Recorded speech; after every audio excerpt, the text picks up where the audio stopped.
ఇక్కడే మనకి సిమెంట్ ఉందండి.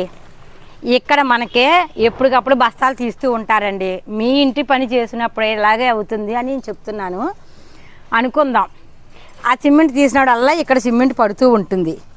అందుకే నేనైతే చిన్న ప్లాన్గానండి ఇక్కడ ఈ కుండీ అంతా కూడా మనం ఇసుక కానీ లేదా ఇటుక పొడుము కానీ ఇలా ఎత్తుగా వేసేసుకోండి.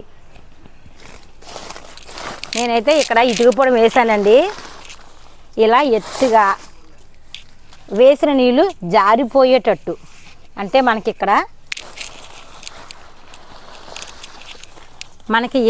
ఎప్పుడైనా సిమెంట్ పడిందే అనుకుందాం, అలాగా కిందకి జారిపోతుంది, వేరులో కంటే వెళ్దాం.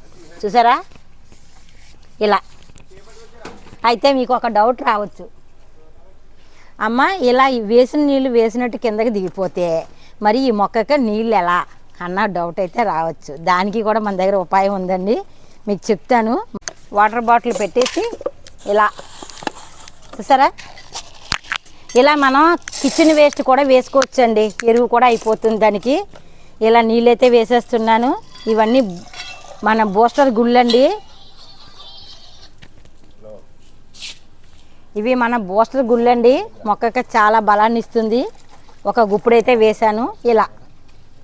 ఇంతేనండి, నాకు తెలిసిన ఐడియా చెప్పాను. మీకు ఎలా అనిపించిందో మాత్రం కామెంట్ చేయండి.